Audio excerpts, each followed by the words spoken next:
Boy, we got a good one this afternoon. I'll tell you what, let me get right into this. I'm over here in John, the fourth gospel, chapter 15. And I'm always showing you all my Bible. I'm going to show you again. Check this out. These letters are in red. So this is the King himself talking, Jesus. This is Jesus talking. So let's give here. He says, I am the true vine, and my Father is the husbandman. That means the vine dresser. Every branch in me that beareth not fruit, he taketh away. And every branch that beareth fruit, he purges it, that it may bring forth more fruit. Now, you are clean through the word which I have spoken unto you. Now, let me read that again. He said, now, you are clean through the words that I have spoken to you.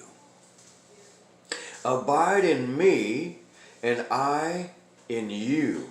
Now, how's he going to abide in us? That verse we just read, he said, right there, he said, you are clean through the word which I have spoken unto you. This is the word he's speaking unto us. So let's just not sweep that under the carpet. We need to take note of what he's actually saying to us. Now, he says, abide in me and I in you, as the branch cannot bear fruit of itself, except it abide in the vine. No more can you, except you abide in me. So you can't bear any fruit, according to this word, unless you're spending time in this word. See there? That's what he's saying. He says in 5, he says, I am the vine, you are the branches. He that abideth in me, and I in him, the same bringeth forth much fruit. For without me you can do nothing. So if you're trying to do it without his word, you're doing nothing. Those are the words of the King. If a man abide not in me, he is cast forth as a branch and is withered. And men gather them and cast them into the fire. And they are burned. If you abide in me, and my words abide in you, you shall ask what you will, and it shall be done unto you. Now let me ask you, are his words abiding in you with a pure heart, an unjudgmental heart, a heart full of love, grace, mercy, and charity? Are those words dwelling in a place of sanctification, a place set apart that it can dwell in, love and mercy? See? That's what you got to ask yourself. He says in verse 8, herein is my Father glorified. So if you're doing those things, let me go back. If you abide in me and my words abide in you, you shall ask what you will, and it shall be done unto you. Wherein is my Father glorified? So when those prayers are answered, our Father's glorified. He says, herein is my Father glorified, that you bear much fruit, so shall you be my disciples. You see there? We're all disciples of Jesus. All of us are. He says in verse 9, as the Father hath loved me, so have I loved you. Continue in my love. Now I want you to hear this next verse, because these are the letters in red. If you keep my commandments, you shall abide in my love, even as I have kept my Father's commandments, and abide in his love. These things have I spoken unto you, that my joy might remain in you, and that your joy might be full. This is my commandment. Now listen. Listen hard. This is my commandment, that you love one another as I have loved you. Are you showing mercy? Are you trying to back out of arguments and fighting? Are you trying to consume mercy and love and peace? Are you shutting up whenever you have every opportunity to open your mouth? I mean, these are things we have to ask ourselves. I'm talking to me too. Because that's what Jesus did, our King. And he just said right there, love one another as I have loved you. Greater love has no man than this, that a man lay down his life for his friends. You are my friends, if you do whatsoever I command you. Henceforth I call you not servants, for the servant knoweth not what his Lord doth, but I have called you friends. For all things that I have heard of my Father, I have made known unto you. You have not chosen me, but I have chosen you, and ordained you, that you should go and bring forth fruit, that your fruit should remain, that whatsoever you shall ask of the Father in my name, he may give it you. These things I command you, that you love one another. If the world hate you, you know that it hated me before it hated you. If you were of the world would love his own. But because you are not of the world, but I have chosen you out of the world, therefore the world hates you. Remember the word that I said unto you. The servant is not greater than his Lord. If they have persecuted me, they will also persecute you. If they have kept my sayings, they will keep yours also. But all these things will they do unto you for my name's sake, because they know not him that sent me.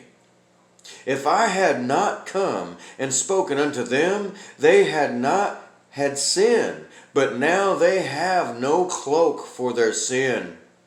He that hateth me hates my Father also. If I had not done among them the works which none other man did, they had not had sin. But now have they both seen and hated both me and my Father. But this cometh to pass, that the word might be fulfilled that is written in their law, they hated me without a cause. But when the Comforter is come, whom I will send unto you from the Father, even the Spirit of truth, which proceedeth from the Father, he shall testify of me. And you also shall bear witness, because you have been with me from the beginning.